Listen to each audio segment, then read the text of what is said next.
I'm Madeline Wolski. I'm the business librarian here at Champaign Public Library. So Crafty Adults is a series that we host monthly. Each session focuses on a different creative project that can usually be completed within an hour.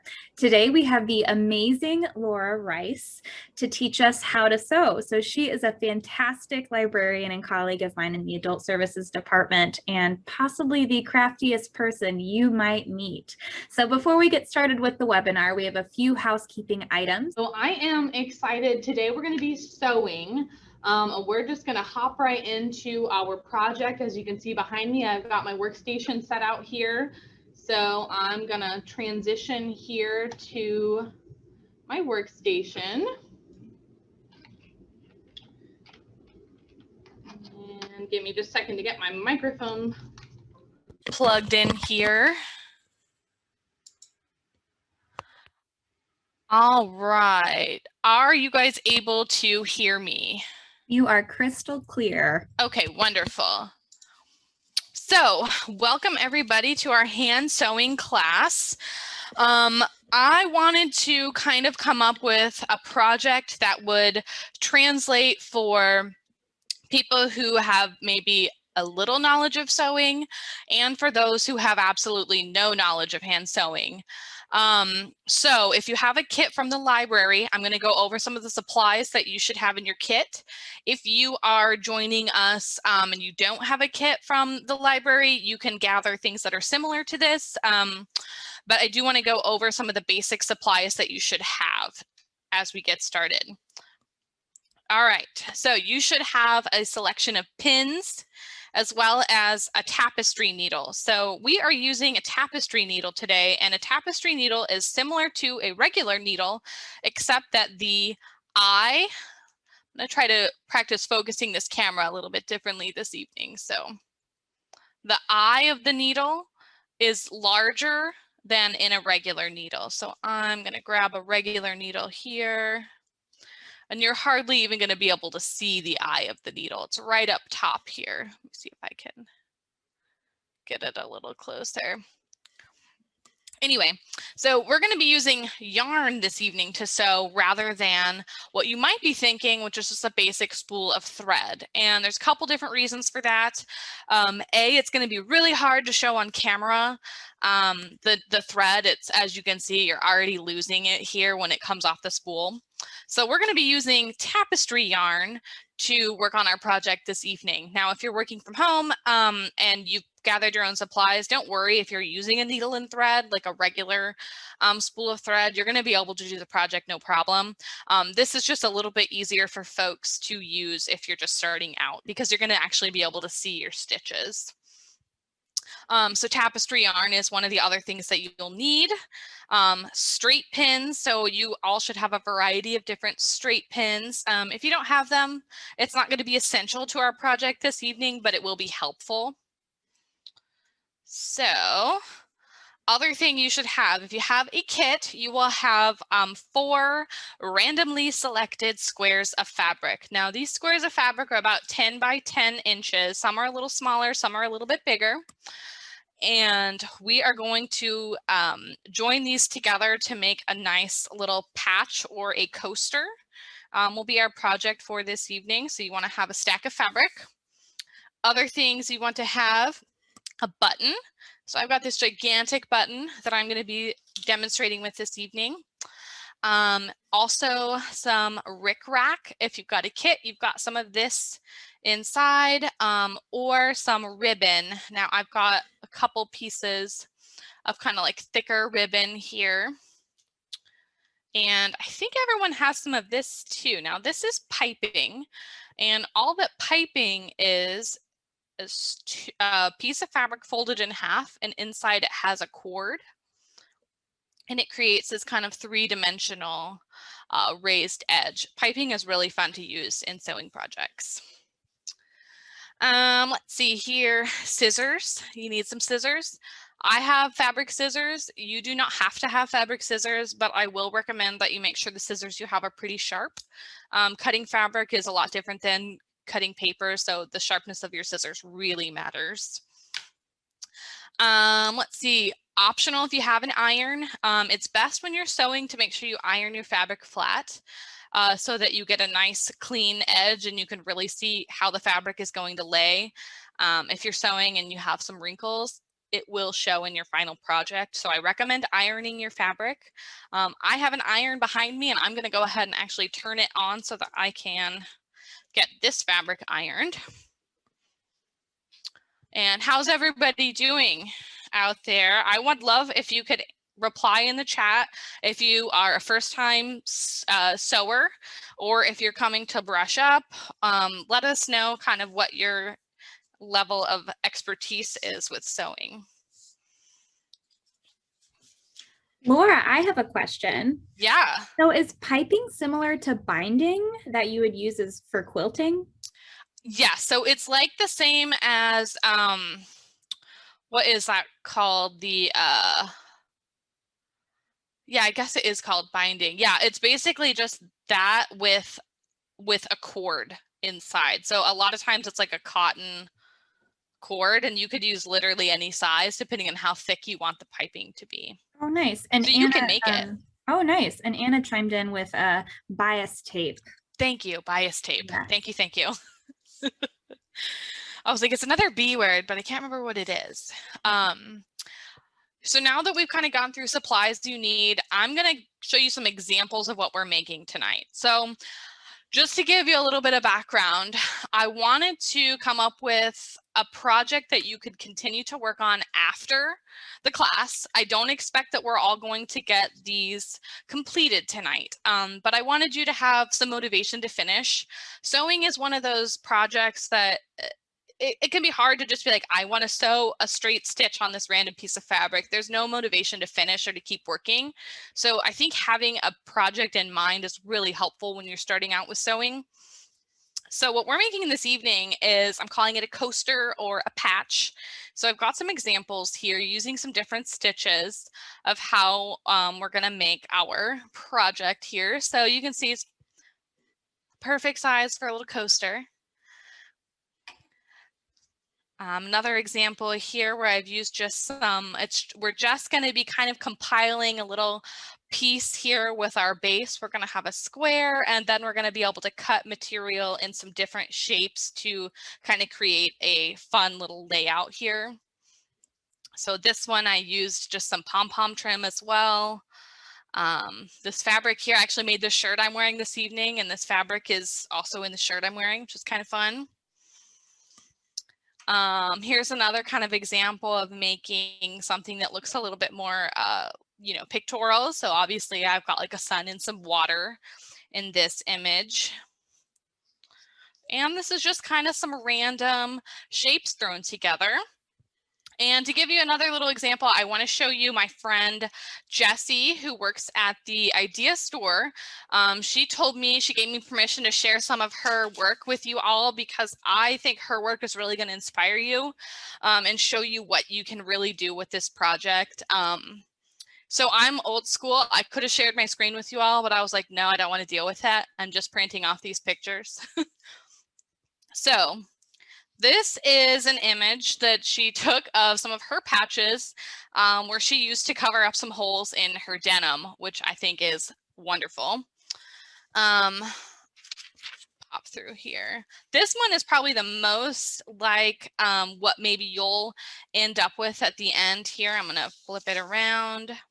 So all she's doing is taking scraps of fabric, cutting out some shapes, and making some really intentional stitches on here to kind of create a piece of art instead of just a plain piece of fabric.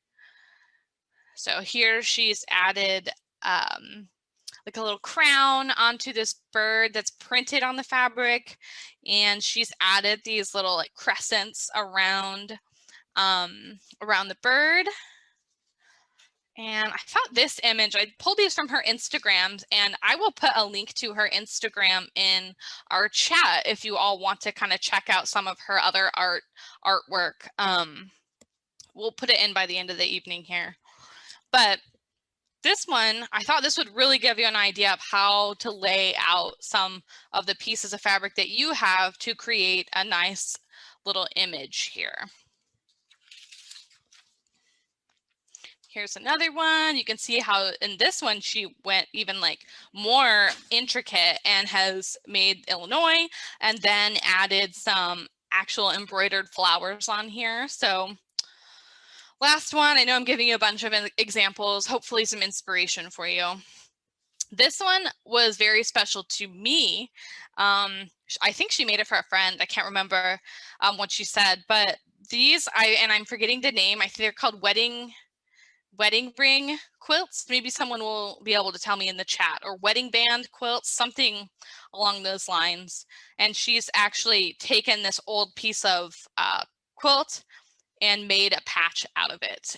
And I really like that because I recently got some pieces of fabric just like this. Different, I mean, obviously it's different fabrics, but very similar from my grandmother just last week. And these were actually made by her mother. So I just thought it was fun that I was going to be teaching this class and that Jessie shared this artwork that she made from some of these old quilting pieces, and I had just acquired some. So you can do tons of stuff with scraps of fabric, and that's what I would recommend if you're a beginning seamstress or seamster. All right, how are we doing? I'll be honest, I can't see the chat the way that my table space is set up this evening. So Madeline, interrupt me whenever you want. Absolutely. It looks like we mainly have a lot of newcomers coming into the class tonight. Lots of people excited to learn new skills. And we have just lots of praise for your immense skill. Thanks for sharing Jessie's examples and loving the collar. Thank you so much. Yes, I wanted to wear it this evening and I couldn't make my outfit work today, but I ended up making a collar, like a tie-on collar that out of 2 pieces of this quilting fabric. So it was very fun. I plan to make some more. So before we even like dive in, I learned to sew. My mom taught me how to sew. When I was very young. It's one of the first gifts that I remember receiving was a bin full of my own sewing supplies. And I've been sewing in some capacity ever since. So it's something that I really connect with and really makes me happy. So I hope that some of you will find this to be a happy hobby as well. We're going to dive in though. So now that you've seen some examples, I hope that you're kind of looking at some of the fabric you have and thinking a little bit about what you might want to do. And I'm going to lay out some options for you. So we have about an hour that we're going to be working this evening. And like I said, you are not expected to finish this by any means. So take your time. You've got all the instructions to finish from home. I know you all are at home. I keep saying that as if you're here with me, but anyway, you can finish it later on if you want. But what I suggest doing first is ironing your fabric if it looks particularly wrinkly. Some of your fabric probably is going to be pretty flat, but in case it's not, I'm going to recommend throwing down a towel underneath before you iron. What I'm working on the surface is plastic, so it will kind of wrinkle up here if I put the iron directly on it. I usually will just iron directly on my fabric, but you can also open up the towel, which I'll just demonstrate this evening, and put your fabric in between your towel, and that will help if you've got any gunk on your iron or if you're worried about burning it. That will help. I'm usually not too concerned, but if you've attended any of my classes before, you know I kind of just go with the flow. So take this opportunity to do some ironing. Again, I think that was the only piece of mine that really needed it. Let's see here. Might do this one too. And I hate saying it because I like to skip as many steps as possible. But ironing is not a step that I recommend skipping. It makes your life so much easier if you just take the extra few minutes and make it happen. Sometimes you can even skip pinning if you've ironed really well. So if I want to skip a step, it's pinning over ironing, most definitely. All right. So looks pretty flat, looks pretty good. I'm going to throw out here to Madeline. Let me know if the focus starts to get a little bit funky with this. I am testing auto focusing since we're working with such a small subject matter. So if it starts to get blurry, just tell me. Will do. Okay. Okay, so first thing we're going to do, I'm just going to give you a little bit of an outline of how the class is going to be working here. Now that we've got our fabric ironed, what I want to show you is how to do a couple different types of stitches. Now in your outline, you have an idea of when you might use those stitches. I'm not a professional sewer by any means. These are just things that work for me and things that I've learned throughout the years. So what we're going to start with is called a running stitch. And when you're thinking about sewing, that is probably the first thing that will maybe come to mind. A running stitch is just that, it's running. So it's going, this is the front, you can see in this example, and this is the back. It looks exactly the same. You're just going over one piece of fabric, punching in, going under, and then kind of just doing a wave. And that'll make more sense once you start. We're also going to be learning how to do a blanket stitch. I think a blanket stitch is kind of fun. It looks a lot more impressive than it actually is to stitch. That I think you might enjoy using in your piece somewhere. We're also going to be learning how to do a back stitch. Now, a back stitch is a little bit more reinforced. So it's going to be something that you would use if you need a nice strong seam. We're also going to be learning a bonus stitch at the end of the evening if we have enough time, which is a chain stitch. A chain stitch is super impressive, I think, and it's really beautiful, and it's also not that hard. So the project that we're doing today is really just an example of kind of combining sewing and combining embroidery. So what I'm going to do is kind of lay out my fabric and think about what I might want to be the base. So the base of the fabric, let me pull out an example here. So in this particular piece, the yellow is my base. You are welcome to start actually assembling your design at this point if you're ready to, start making some cuts and doing that. You're also more than welcome to pick a piece that you don't want to use in your design and just practice doing some of the stitching along with me before actually stitching onto your piece. That is totally up to you, and I will let you choose accordingly. So I'm going to start just assembling my fabric here. I think I want to use just this plain green that I have. Woo, that's kind of a weird look. There we go. I want to use kind of a plain fabric as my background. So that's where I'm going to start. So I think what I want to do then is take my striped piece and maybe, let's see here. I might just come up the square, maybe about 3/4 of the way, just for fun. So that's how I'm gonna get started here. And I'm just gonna cut the stripes. A lot of you have this fabric in your kit, so a lot of people have this stripe, and I chose the stripe specifically because it's a little bit easier to cut a straight line because you have that guide. Another handy thing that I like to show people is if you don't have an iron and you're wanting to make a nice, like a crease in your fabric to give you an idea of where to cut, you can fold it, take your fingernail, and just run your fingernail across. You're going to be pressing pretty hard, but I have a nice crease. Of course, I did that in the navy blue, so you can't see it at all.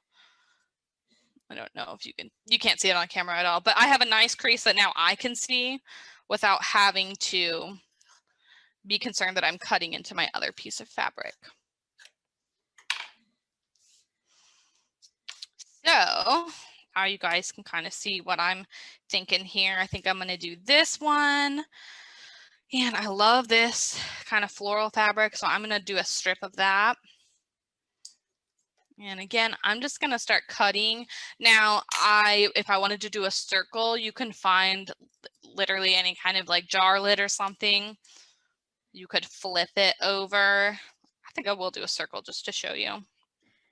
Just like you're a kid, you know, making something and you want to trace, you know, a perfect circle on something or whatever. You're just gonna, they make markers and such that are water soluble or heat soluble, so they'll come off afterwards. I'm not using one of those. I'm just using a pen. Is it going to be harder to sew circles than it would straight lines? You know, I would say yes and no. If you're not don't have your heart set on getting a perfect circle and stitching around a perfect circle, then it's going to be easier because your eye's not going to be able to notice those little imperfections as much. If you're doing a straight line, your eye will easily notice if you're off. Yes and no. Yeah, thank you. I would recommend for folks starting out that, which I do appreciate that question, because I think when you're first starting out doing our first running stitch, I would recommend that you do a straight line or try to do a straight line just to get an idea.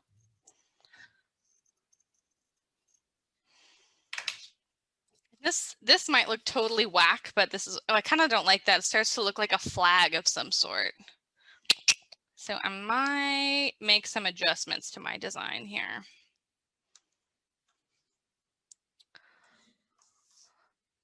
Not sure. See, now I'm kind of rethinking what I'm doing here. I like these two together. So if you attended the collage class, this kind of similar, it's almost like collaging in a way.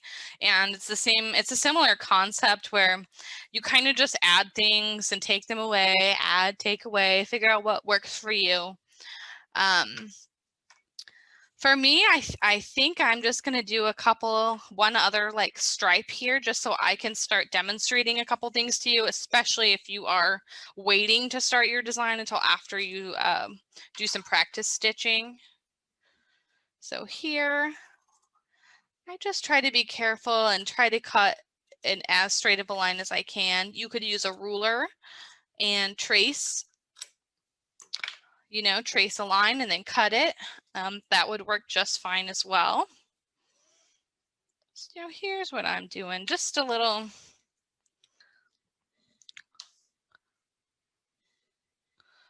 layering. On my screen, it looks really dark. I don't know if it looks dark on yours or not.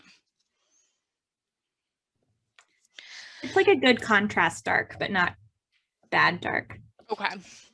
The green is much more emerald in real life. So anyway, so kind of here's how I'm going to start.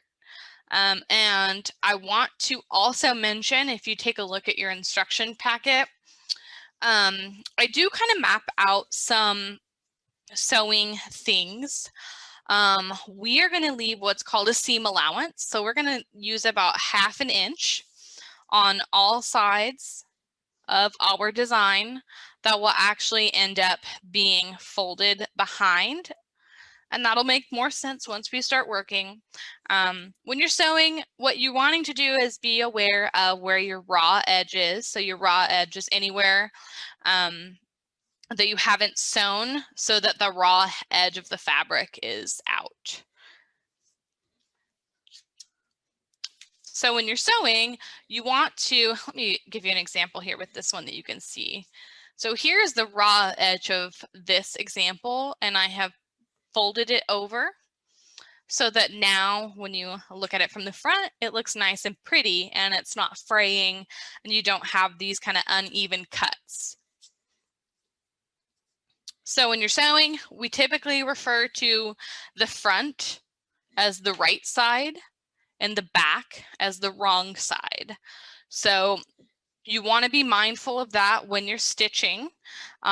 You want to keep all your knots and all the kind of ugly stuff on the back on the wrong side.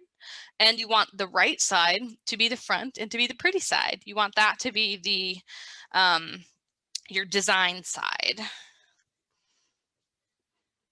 So to get started, you are going to grab your tapestry needle.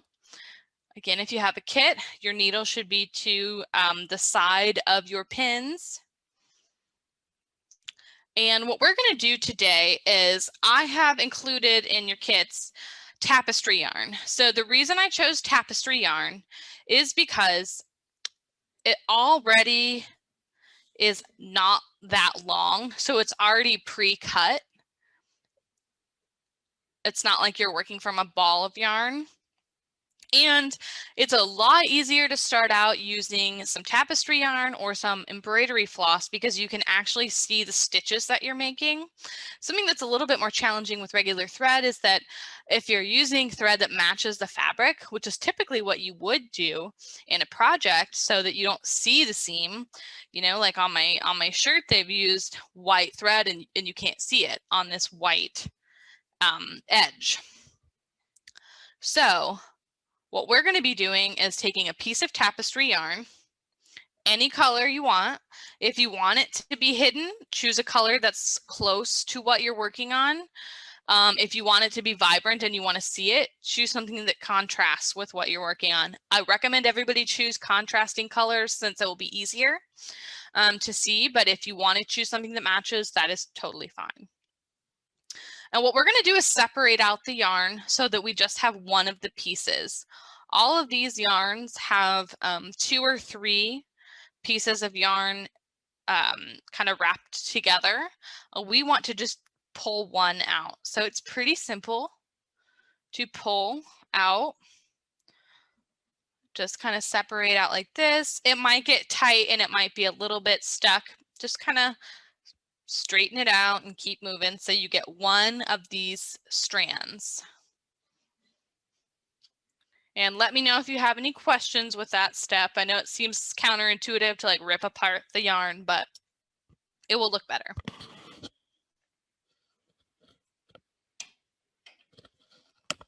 Okay, so we're going to thread the needle. And like I said in the beginning, we're using a tapestry needle. If you're using just a regular needle and thread, I'm going to demonstrate how you would thread that as well. So we have a quick question, Laura. Absolutely. So about the thread, how long Sure. should it start? How long should it be? If you are using, well, first, if you're using something from the kit, just the regular length that it is fine. If you're using something that you have, I always say about an arm's length is what you want to use. So you can't see me doing this because the camera angle, but when I'm measuring out an arm's length, I'm going to hold the end with my fingers and just outstretch my arm until I get to about my neck. And that's about as long of thread as you want to use. Thank you. Yeah. You can use longer, but I find even though it's kind of annoying to continue to thread your needle, the longer your thread is, the more likely it is that you will get it in knots while you're sewing. So the shorter it is, the more likely you are not to get it all knotted up, and it just makes it a little bit easier overall, even though it seems like you're doing more work. And trust me, I will tell you from example, like, no, I've gotten my thread in so many knots before. Okay, so we're going to go ahead and thread our needle. I'm going to preface this by saying this is how I would thread the needle if you are using yarn or using a thicker thread. If you're using a spool of thread, I will go ahead and demonstrate that afterwards because it is slightly different. Now there is an example in your packet of both ways of how to thread the needle. So what I normally do is kind of take the edge of my yarn or my thread, and I'll usually kind of fold it in half a little, like fold it a little bit, just so I don't have this kind of crazy looking edge here. Threading a needle can be a little bit tedious and a little bit frustrating. So again, I'm going to test doing a little bit of focusing here and see if I can get it a little bit more clear. It's okay. While you're threading, I'm going to share a comment. So Deborah shared that you can use beeswax on the thread to prevent knots. That is wonderful. I did not know that. And that's something that I love about having this class is so many of you are actually very crafty people as well. And so we can share a little bit of knowledge throughout the workshop. So please don't hesitate to chime in with stuff like that. I love to hear it. Okay, so we're gonna thread. So what you're gonna do, it's about as clear as I can get it, I think, is we're gonna take the edge here, this little folded bit, and we are going to push it through the eye of the needle. This can be a little challenging. It can be a little frustrating. So take your time, and you can see it's barely coming through. Barely coming through. So what I will normally do is just pull it through like that. Again, it's easier said than done. If you get frustrated trying to thread your needle, don't worry about it. We've all been there, and you'll be there again, and you're going to overcome it. I know that with some sewing kits, they do include small needle threaders. So if it's a really big issue, that might be something to look into. Yes, definitely. And there's definitely some tricks you can use. If you're really having some difficulty, you can also, I'll just give another example here. You can, where'd my scissors go? I have another pair. You can just trim the edge so you get a pretty clean edge, and then try putting it through the eye that way. You can see that was actually pretty simple. Sometimes the thread will separate and it gets everywhere, and it's kind of frustrating. So that's going to be how you thread it through the eye of the needle. And then I'm going to do it again. It's kind of hard to demonstrate because you really are, I mean, it's such a small, fine motor skill. So for tonight, if you're using yarn or you're using embroidery floss, this is how I recommend that we start. You're going to pull the thread through maybe a few inches here, probably more like 5 or 6 inches. And then we're just going to come all the way down just with this one strand to the end. And we're going to tie an overhand knot. An overhand knot is pretty easy as far as knots go. You're going to make a loop just like this, almost like a little lasso. And then we're going to pull the tail through the loop. We're going to pull the tail through the loop, and then you're going to pull tight. And you've got your knot. Again, you're going to make a little lasso, little circle. Then you're going to tuck the tail in and pull it through the loop, just like that. Do we have a question come through? I feel like I might have seen one. We have a funny joke that I'll share. Okay, yay. There's no I in needle. We're talking about EYE. Yes. So how's everybody feeling with threading the needle and with their knot? I will demonstrate with thread in case any of you are working with just regular thread out there, but I do want to make sure everyone feels good with how they've got their needle threaded with the yarn for now. So let us know if you're good or if you have questions. And I'm going to take a quick break so I can have some water.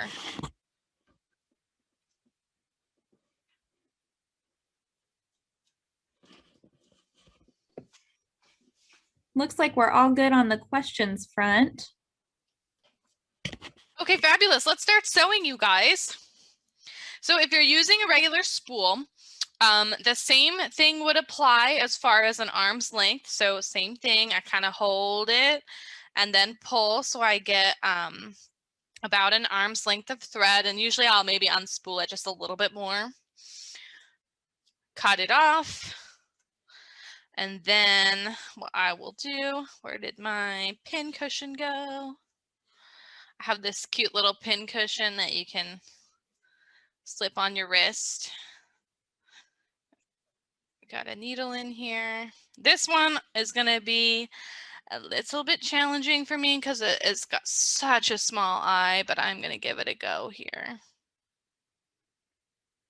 I am farsighted, so I have some difficulty with the threading of a needle sometimes.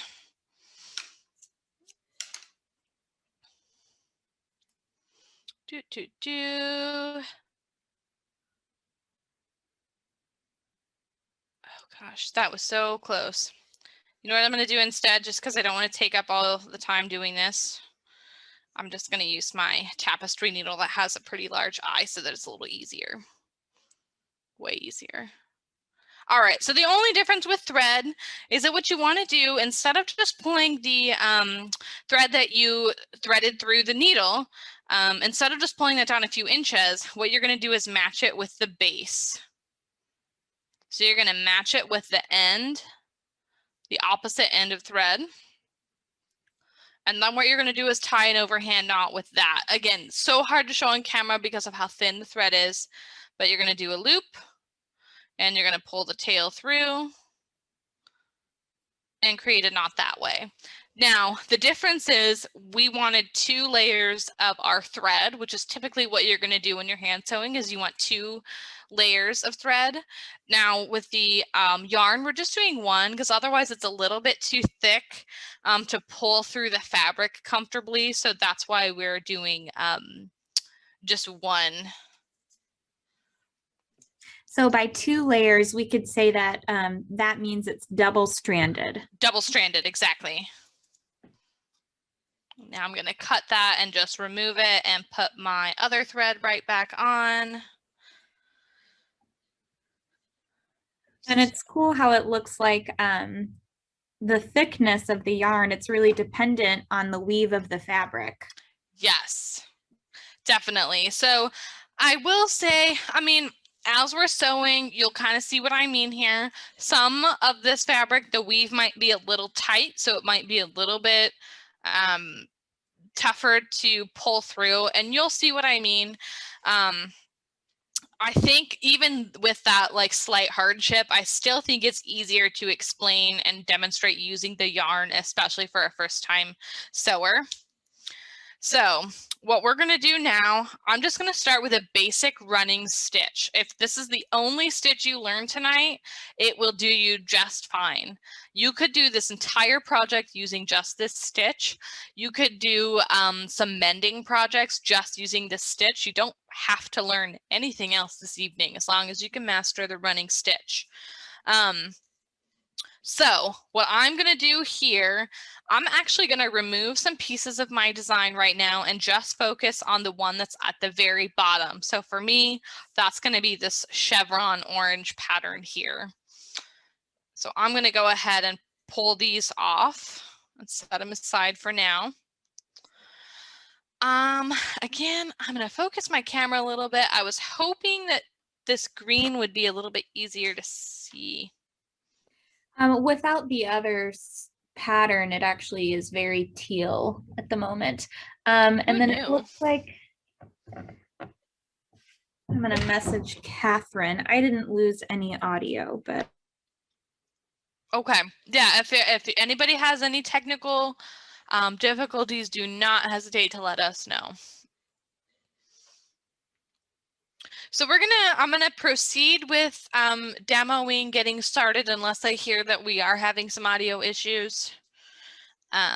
You can always try to X out and rejoin if you're having issues. Your place will still be here. So, okay. So for a running stitch, I'm going to demonstrate on this green fabric because I think it's going to really pop and you're going to be able to see what I'm doing. So what you want to do is take your needle and your thread and pull. Let's see, you're going to flip over your fabric. Watch what I'm doing here. I'm not flipping my whole project over. What I'm doing is kind of holding the back side up, the wrong side, so that I can see what I'm doing. I'm going to get started here and just do a basic running stitch, not stitching this other piece of fabric down, just to demonstrate so that you can see clearly what I'm doing. So I'm going to push my needle up to the front of the fabric here from the back. And I'm going to pull, just gently pull until my knot hits that back side here. And quick question, Laura, was that knot a single or a double knot? You know what? This one was like a quadruple knot from from demoing. A single knot should be fine. Most of this fabric is woven fairly tight and the yarn's fairly thick, so it should be okay. But you could do a double knot. If you're sewing with regular thread, I almost always do a double knot or a triple knot because I'm paranoid. Okay, so what you're going to do now is take your needle and you're going to come back down from the front to the back, so from the right to the wrong, and you're going to come back down about 1/4 of an inch. You could make very large stitches if you'd like. That's kind of up to you, but I say 1/4 of an inch is about what you want. So you can see, now I'm going to push my needle back down and pull it through again. Just kind of gently pull it down. And you can see here, which I was hoping would happen. When I pull it tight, my fabric starts to pucker. And now my stitches disappeared and my fabric is kind of, there we go. My fabric is all wrinkled. You don't want to pull that tight. You want to then grab your fabric and pull the fabric tight so that your stitch kind of loosens up a little bit. So if you've done any other kind of like yarn crafting or anything like knit or crochet, your tension is a little bit, I mean, it can really make or break your project. If you're pulling too tight, it's going to be tough for your thread not to end up ripping. So then what you're going to do from the back side, let's look at the back. We're going to do the same thing. We're going to go about 1/4 of an inch up and we're going to push our needle through to the front and pull it up. Just like that. Again, it's like you're pulling and then you're flattening out again. And now I've got a stitch on the back side. And you're just going to keep doing that. If you're doing a straight line, just try to keep it as straight as possible. I suggest doing this just a few times to get an idea, and then I'm going to show you a little cheat that you can do. But you're going to pull through. Again, kind of undo a little bit. There we go. And then come through the back to the front and pull tight. Again, not too tight. If it's too tight, just tug on your fabric to kind of flatten it out again. Go about 1/4 of an inch to even 1/2 inch if you want a bigger stitch. And pull through. And you can see we're starting to get a little bit of a line here. So something you might be thinking is like, okay, it seems weird that you have to keep flipping your fabric up and down when you're not really going to see the back. And that's where I'm going to show you a little cheat. Once your needle is up at the front, at the right side of your fabric. So here we go. My needle's up here. What you're going to do, it's easier for me to reposition it this way. So what you're going to do is go down about 1/4 of an inch. And then you can kind of see, you can kind of feel with your hand where your needle's at.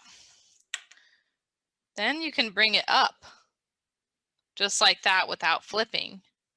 You could go down and then you could come back up, almost like you're gathering these little puckers right on your needle. Down.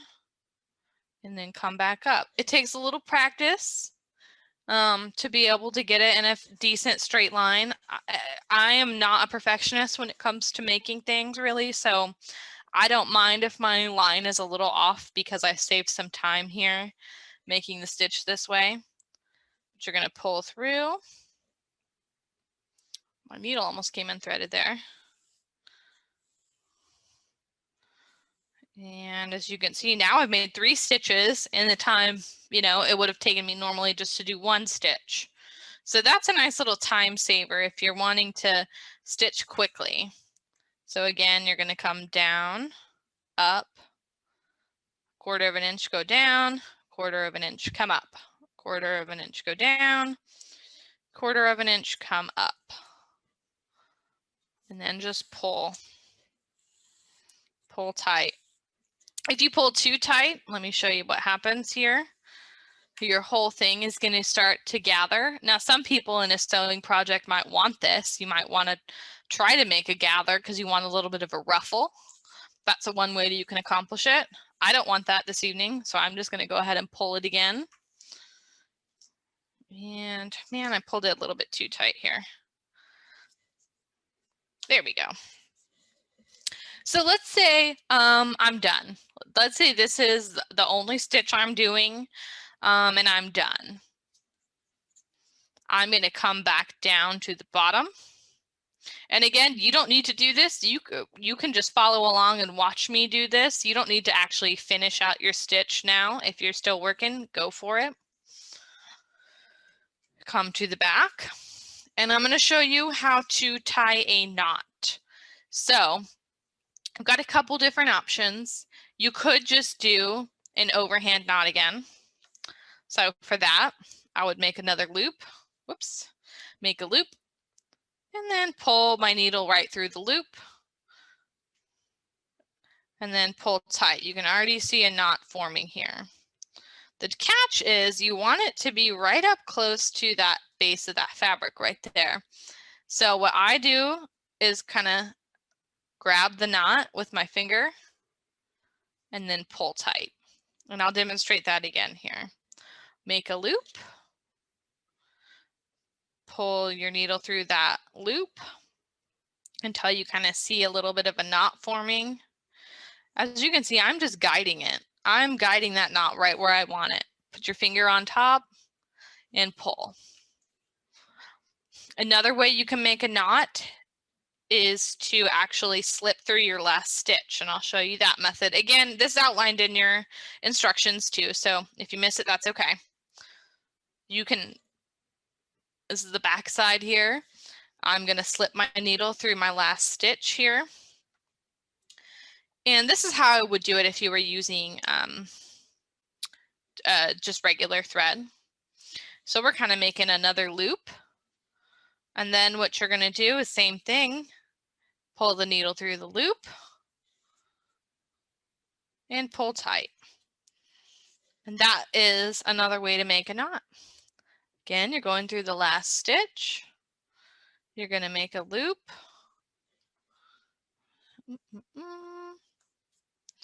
And something you do want to be careful of, you're not just coming back through this way. You want to come around and come through that loop again. So hopefully that makes sense. You want to go make a loop around the loop. You're not just coming straight through the loop. Make a loop around the loop. It sounds insane. Okay, but now I'm knotted and I'm secure. So I'm just gonna snip my thread about 1/2 inch. And that's good. I might have pulled a little bit too tight on mine. You can see it is kind of puckering a little bit. Now, if my iron was hot, I would probably just iron over this again real quick just to get it as flat as I can. I'm not going to be too concerned with that. But I just want to show you front and back look about the same. So now we're going to do a back stitch. So I want to show you a back stitch. Again, if you aren't ready to do a back stitch, that is totally fine. You can just watch me, or you can just work on a scrap piece of fabric to do the back stitch. So I'm going to thread my needle. A back stitch is something that you might do if you need to reinforce a seam that gets a lot of wear. And I'm going pretty quick through this now. I'm going to do my knot. I'm going to do my knot. And now I'm going to do a back stitch. So I'm going to come up through. I'm just going to make a line right next to it here. Again, I'm going to make a little knot on the back on the wrong side. I'm going to pull through here. And then I'm going to come about 1/4 of an inch. And then I'm going to go down from the right side to the wrong side. And then I'm going to come back up about 1/4 of an inch. And I'm going to pull tight, but not too tight. And instead of going forward, I'm going to go backwards. So now I'm going to make a back stitch. So I'm going to come right back down the front of this stitch here. Now, it looks like a nice fluid straight line. So I'm going to come up from the back side. So you can see here from the back side, about 1/4 of an inch from the top of the last stitch. I'm going to pull tight, but not too tight. And then I'm going to go right back down to the base of the first one. And now again, I've got a nice straight line. I'm going to pull up my instructions just to show you because it's very easy, or it's much easier. I wouldn't say very easy, but much easier to understand if you can kind of use the alphabet with this. So stitch A, stitch B, stitch C. If you get confused, refer back to this, and this will kind of help you understand where your needle is coming up each time. So again, I'm on the wrong side now, and I want to come up about 1/4 of an inch. Like that. Pull tight, but not too tight. And you're going to come right back down at the top of your last stitch, just like that, right through the same hole. And that's going to give you a nice straight, I mean, if you can see, you got to practice. My line's not super straight, but it looks okay. I could get it straightened out here if I kept working. I'm going to do it one more time. So from the back, you're going to come up about 1/4 of an inch. I'm starting to start to veer right, is what it looks like I'm doing here. And you're going to put your needle right back down into the top of the first stitch. You see that here, or top of your last stitch, sorry. And then you're just going to pull. So I want you, if you've done a back stitch with me, and if you don't, whenever you get it completed, I want you to try this with me. So if you pull on your straight stitch or your running stitch, there's a little give. If you pull on either side of a back stitch, there is not as much give. So this is a stronger stitch because you're actually stitching more. And it's going to be something that I would recommend using if you need to mend something, or you want something that's going to be have some heavy traffic on it. A back stitch is a nice stitch to use because it's not going to move around as much and have as much, like, not elasticity, but kind of. Depending on your thread, they can be a little stretchy. Okay. How's everybody feeling so far with our first 2 stitches? It's actually taken a little longer than I anticipated. I can't believe it's almost 8 o'clock.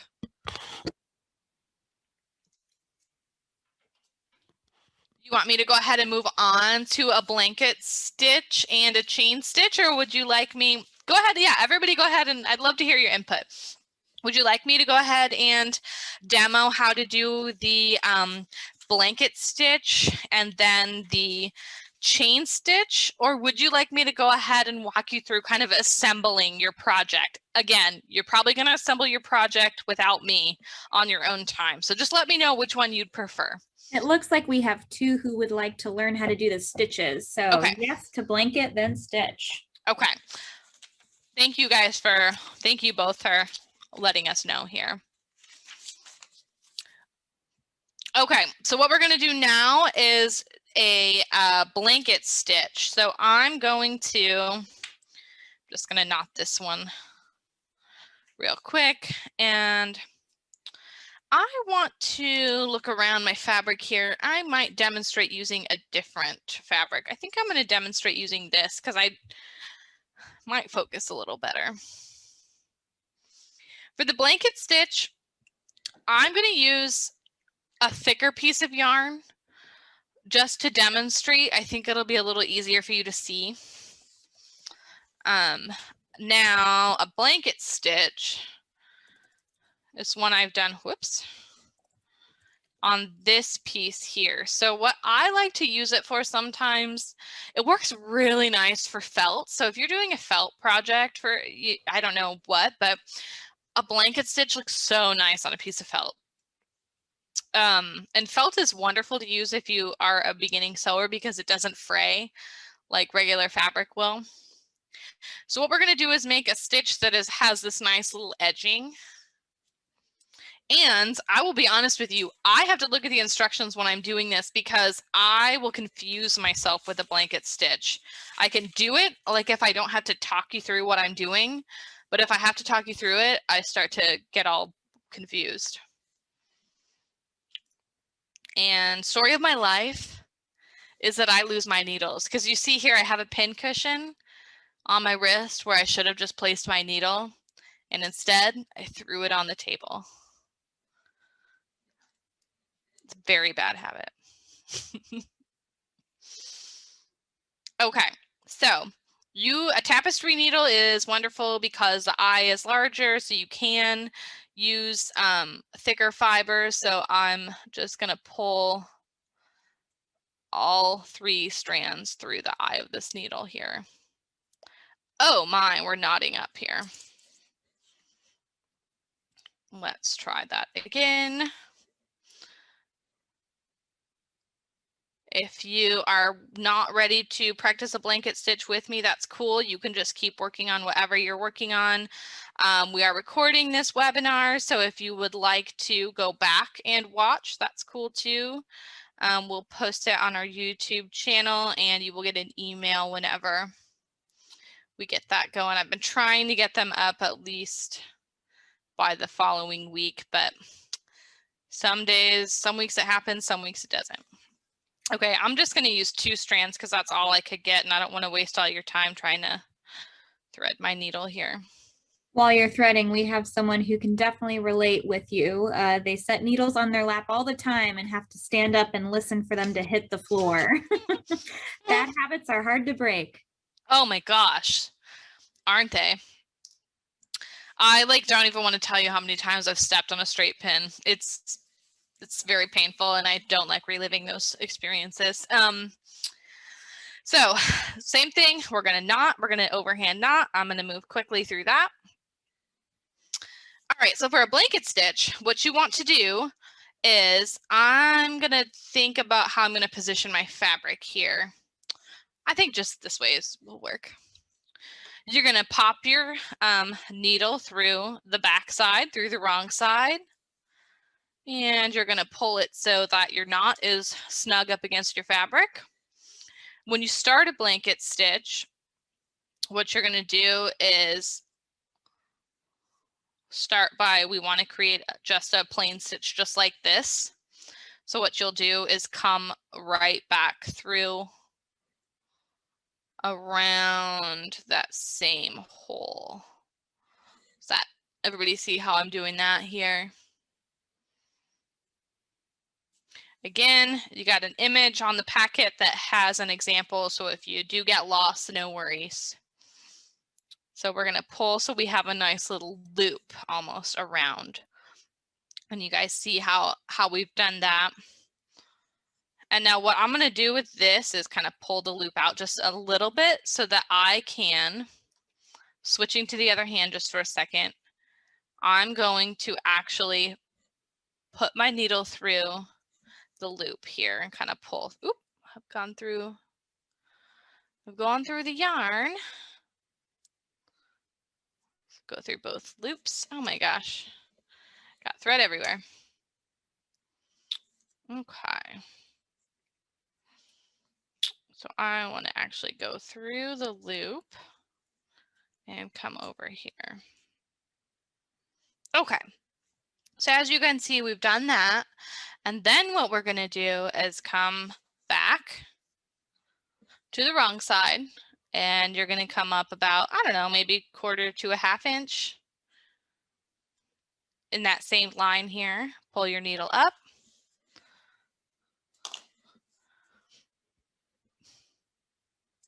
Okay, we're getting a little loop. Now, right before we get to the loop, you're going to put your needle through the loop like this, and you're going to pull tight. Now, the first one always looks a little funky. You kind of have to mess with it a little bit. But that's all you're going to do through the entire process. You're going to put your needle on the back side, and you're going to pull it through. And before you pull it tight, what you do is you just stick your needle through the loop. So it looks a lot more impressive than it really is. You're going to pull tight. Does it Again, matter? Oh, go ahead. Does it matter which way you thread the needle through that loop when you pull it through? Because you want, so if you're, I'm stitching from left to right for this piece. So if you're stitching left to right, you're going to want to head the direction. You want to go through the loop in the direction that you're stitching. Does that make sense? yes, thank you.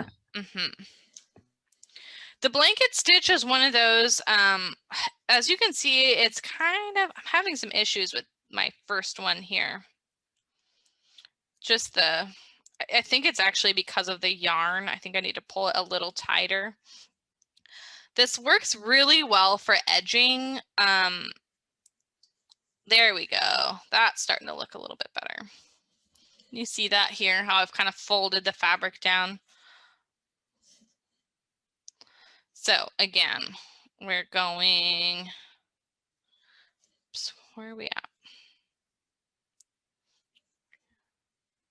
Pulled a little too tight there.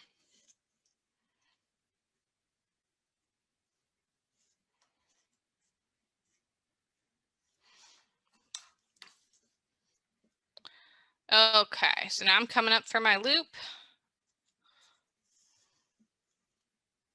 And I'm gonna go, if you're stitching from right to, or from left to right, you're gonna go into the loop from the left side, and you're gonna pull through. And you're starting to get a nice little, I messed up something here. Give me just a second. I'm gonna show you this. If you need to undo because you messed up a stitch, it's pretty easy. You are going to, I think I was talking and doing this at the same time, and I got myself all turned around. You're going to take the yarn off your needle or the thread, and I'm going to just kind of reverse what I've just done. So I'm going to pull my last stitch out. You can see again, if you're using a lot of yarn or a lot of thread, this is where you can start to get some major knots, and it can be a little frustrating. So even if you've been sewing for a while, you will still make mistakes, and you're still going to have to take your work out and redo it. And that is just the fact of crafting. So let me come back here, pull through. I don't love making mistakes like that in a workshop, but at the same time, it helps kind of demonstrate how you can fix those mistakes. So here we go. I'm back up just to my second stitch here. How's everybody feeling about blanket stitch? I think it might make a little more sense once you look at the drawing and practice it yourself a little bit. Rethread. Okay. Now I'm going to come back up. You can see, because we're using a thicker needle, you can kind of see the holes in this fabric. Okay. Here we go.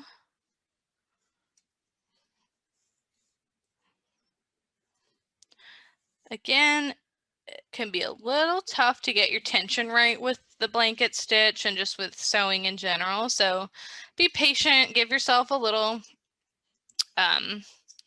just a little grace when it comes to getting started on something if you haven't ever done it before. Again, we're going through the loop and pulling tight-ish. And you can see I'm kind of getting that nice edge coming up here. Oop, sort of going through the wrong side. You want to come up from the back. And pull through. Come through the loop. All right, and you can see I'm getting a nice little edge here. So I used the blanket stitch on this example just for fun, kind of as I joined these two pieces of fabric together. It's not perfect, of course, but it gives you a little bit of an idea of how you could also incorporate that stitch not on the edge, but just on the edge of another piece of fabric. Okay. I'm going to demonstrate the chain stitch now. To finish off a blanket stitch, I would recommend just doing popping through your last stitch with a loop, just like this. Getting a nice little loop ready, coming in through the back, just like you did with the other stitch, and pull tight. Now you got a nice little knot. Okay. I'm going to show you a chain stitch. Chain stitch is more of like an embroidery stitch. You're probably not really going to use it with mending anything, but you might use it for beautifying something. I really like the chain stitch. But for that one, let's see. I think I'm going to come back to, yeah, that looks okay. This to demo the chain stitch. So what you will do, again, wrong side, just come up wherever you want it. So I'm going to do this here. Ooh, that weaves a little tighter. So I'm going to pull through here. Again, wrong side to right side. I need to get a drink of water here. Anybody have any questions right now? We did have a question that was over the back stitch, and I think it'd be good to maybe grab the instructions, but for those back stitch instructions, after going up at D, do you go down on C? Let me take a look. Okay, when you say that again. When you go up at D, do you go down on C? Correct, yes. That is what you're going to want to do. Well, thank you for clarifying. You're welcome.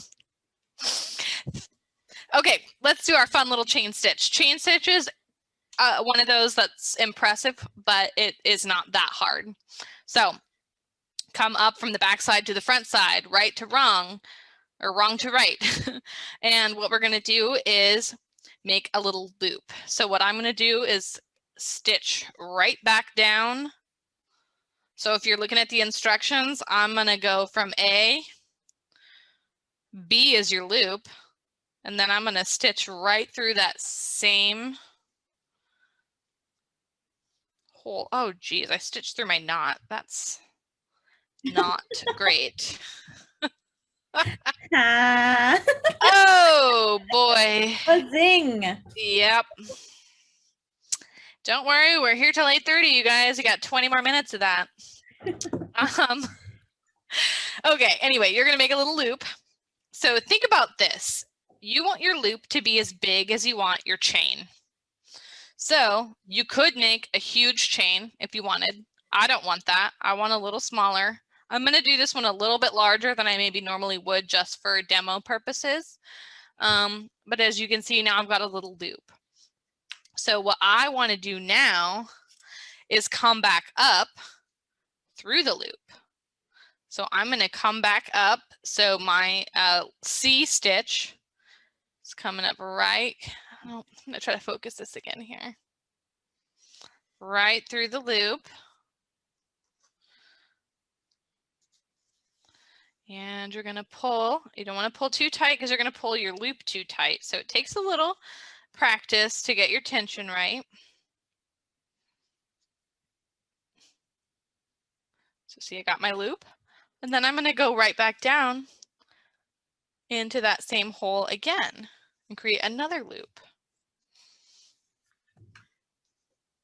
So we're making sure the loop stays and isn't pulled through. Exactly. You want that loop to stick around because it's going to become your chain. So here I've got my second loop. So again, I'm just going to come up through. You're probably about another 1/4 of an inch, maybe a little bit longer. And then I'm going to come through the loop. Is that easier to see? I don't know. Pull through, not too tight. And then I'm going to come right back down into that same spot, that same stitch to make a chain. So you can see once you get going, it's going to look real nice. And I will pull out an example here to show you where I used the chain stitch. I'd love to hear, are you all actually working on your patch or coaster, or are you just doing what I'm doing here, which is kind of just practicing on some fabric? We're getting around to that point about 8:15, so maybe in about 10 minutes we can share screens at the end if you all have a project you'd like to share. If you don't, that's totally cool, but go ahead and let us know in the chat if you're working on just some practice or if you're working on the actual coaster project. And you can let us know right now if you'd like to share your project, just so we get an idea of how many people are interested. So it looks like we have Rita who's practicing on fabric. Okay. And then Rita shared that theirs is going to be way too big for a coaster. Maybe like it could be a coaster for a stein or something excessively large, a bowl coaster. Who doesn't need a good bowl coaster these days? Am I right?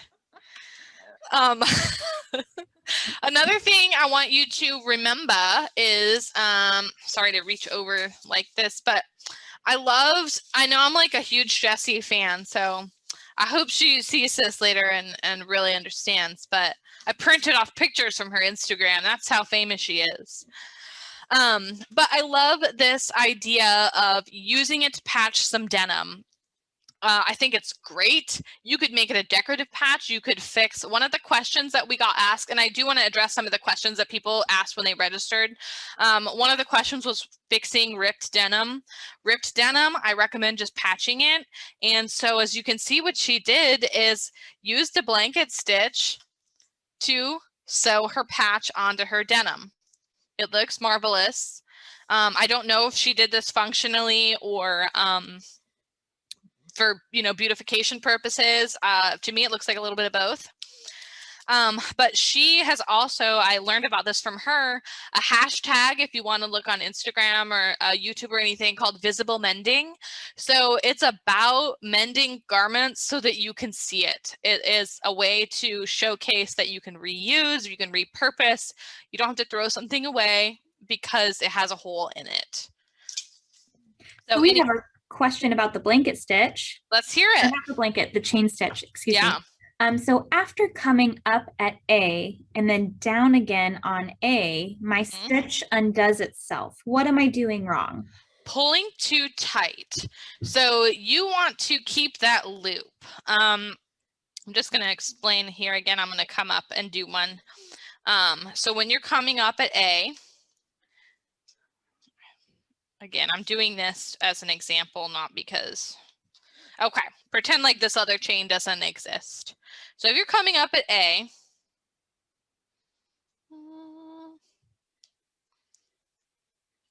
and then coming back down at A, again, right? So you're pulling back through. I'm going to demonstrate probably what is happening. Probably, can I keep going through my knot? If you pulled all the way through, goodbye, no more stitch. If you do not pull all the way through, come back here. So we're at A again, and then we're going right back down to A. Keep that loop. So you see here how the loop's pretty big. might be helpful just to stick your finger and pull the loop tight around your finger, especially as a practice, just so you can kind of see. You want to keep that. And then you're going to start again. And you're going to come back up in the middle here. You see where my stitch is. Pull up again, pull. I say pull tight, but not too tight. Once you get your first chain, you can pull fairly tight. And as you can see, it's going to hold the loop now. Now my loop's not going anywhere. I have a stitch to hold it down. All I can see is my cat is way too interested, and I understand completely.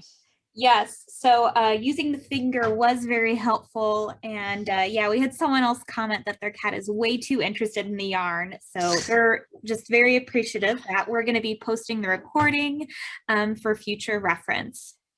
Good.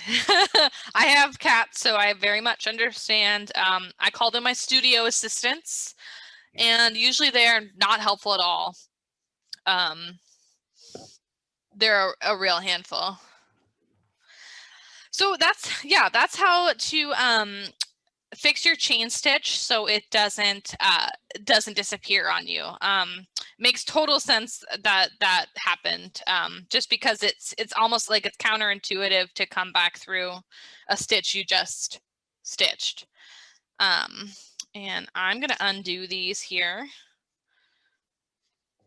For to finish off a chain stitch, all you would end up doing, let me get this undone here. And never be ashamed of having to undo sewing. I was actually working on a sewing project this morning, and on a machine, but still I had to take the whole thing apart twice. The right and wrong side can really cause you issues if you. So here's a question someone had earlier. Does two wrong sides make a right? You all are wonderful. I would say that's up to your interpretation. I don't want to tell you. Wait, that's up to yarn interpretation? That's pretty bad. I think Madeline and I have really had a day by our puns. Okay, let me show you. I just accidentally took out another chain link. I didn't mean to, but anyway, we're just gonna roll with it. If you wanted to finish up your chain, all you would do, which is pretty cool, is come up like you were gonna make another one. Okay, and then we're just gonna do one running stitch to kind of tack it down. So all I'm gonna do here is just come right back through. I'm gonna pull it through the back. And that has tacked my chain down. I know this doesn't look very impressive since it's just the 2 stitches, but then you could come flip it around and do just a regular old overhand knot. Holding down with your finger is super helpful if you're trying to. I had a lot of troubles when I first started getting the knot really close to the fabric. I couldn't figure out how to do it. And 1 knot should be good, and I'm just going to cut my tail and call that a beautiful chain stitch. You can see here I did a chain stitch on the edge of this fabric here just to add some interest. Again, running stitch and back stitch are what you'll probably use more for mending purposes. If you were wanting to join 2 pieces of fabric together to make what's called a seam, so anything you're sewing here is called a seam,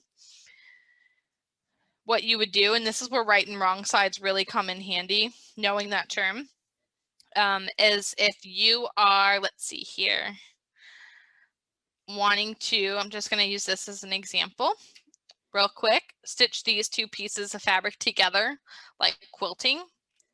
What you will do is take this is the right side, this is the right side. I'm going to put them together. This is where your pins come in handy. You're going to grab your pins. And you're going to just pin those right sides together. I'm just going to use a couple because I'm going to move through this very quickly since we're just about at our time. How are we doing? Is anybody interested in sharing this evening, or are we all just kind of practicing? We had someone who is interested in sharing, and I have their name, so I'll be making them a panelist once we start doing that. But we have one more question. Let's hear it. Would a blanket stitch work to anchor the edge of a patch on the underlying fabric, or should the blanket stitch be worked separately on the patch before sewing them together? If it were me, it depends. If you're going to put the patch on like a knee area, honestly, because you get a lot of, you know, there's a lot of tension there because you're bending your knee. I would do a regular stitch first and stitch, I think I would do a blanket stitch first actually around the patch and then stitch the patch to whatever piece, whatever you're stitching it to. Is how I would do it, just because I'd really want to make sure that was reinforced. You can see on this one, I did like even 2 blanket stitches on the edge just for fun. But that's how I would personally approach it. Then you could just do like a little tack kind of on either on top or maybe on either, you know, you could tack it on the in-between of the blanket stitch and create almost a second stitch. Does that make sense? Yeah, I think so. Oh, so another question. What is the item on Laura's wrist called? Is that like a pincushion? Yes, pincushion. It's a pincushion that's, I didn't make this, but I thrifted it, somebody did. And they just made an elastic armband. They sewed it onto the back so that they're always wearing it, which I love. Okay, I'm going to demo this real quick just so you can see, because we are getting to our time. I didn't get to go over sewing on a button, which was one of the questions that we got, and it is in the packet. I apologize. I kind of thought this would move a little bit quicker, but that's usually just the nature with teaching. You don't know. It's kind of hard to judge sometimes how much you can fit in one class. Okay, if you wanted to stitch 2 pieces of fabric together like this, I'm going to do a running stitch. I'm going to do it real fast, and I am not going to be too precise about it. As you can see, I'm doing it kind of the cheat way where I'm almost just accordioning everything onto my needle. And I'm going to pull through. All right.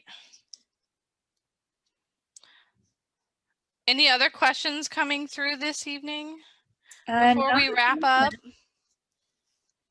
Not at the moment, but after you're done displaying that, I'm going to make Ree a panelist so Wonderful. they can share their screen. Wonderful.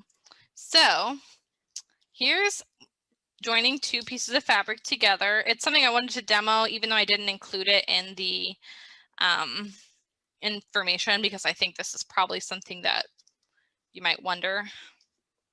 So I'm going to knot. So I've done a running stitch. I've put my 2 right sides together. Whoop, I'm trying to move too quickly here with my knot.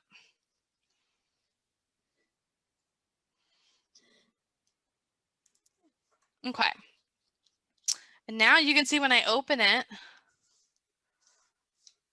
you don't see that raw edge. I've just got my nice straight line. And so here, if you were quilting, is where I would maybe iron right now just to get everything nice and flat. So in these pieces, that's what they've done is, so that's what she did, was stitch these pieces of fabric together to create this lovely strip here. So that'll give you just a little bit of an idea if you wanted to do that. Real quick, I want to address a couple of the questions that we got. If you someone wanted to know how to repair a sock. If you're talking just a hole in a sock, I would just use the running stitch to you want to gather all the fabric and just continue to do a running stitch over and over to kind of pull all the fabric together until you get a nice till you close it up. I don't know if that makes sense, but a running stitch is what I would use. You can practice and get a little bit of an idea. Someone else asked how to sew patches on denim. That we kind of covered. Another question we got was how to repair damaged knitted or like crochet fabric. For that, I'm going to suggest that you reach out to Brigitte Pika at Close Knit. We had her for our knit crochet class, and she is an absolute master. So I'm going to recommend, let me get her link to her website and just throw it in the chat here. I would recommend contacting her to set up a time to come in. She would be your expert. There's too many variables to really explain the best way to do that one. I will say we recently got a lot of, or at least within the past couple months, a lot of really cool mending books in. And I'm also a big fan of visible mending. I think it's a very awesome trend. So check out what resources we have in the catalog. Please. Yes, I'm so glad you mentioned that. The other question that we got was how to sew on a button, and I have that in the instructions. So I'm just going to call that good enough. If I have time, what I will do is film a quick little how to sew on a button and tack it on to this video when it's posted on YouTube. I'll go ahead and just plan on doing that so you can see me actually do that, even though we didn't get to it this evening. And I think that's it. That's all the questions that we had posed before the class. So I hope this was fun for you guys. I'd love to, since I know maybe a lot of you didn't actually create a complete project, I'd love if you do to share it on our Instagram or share it with us on Instagram or Facebook. I'd love to be able to see what project you ended up making, or if you do any visible mending of your own.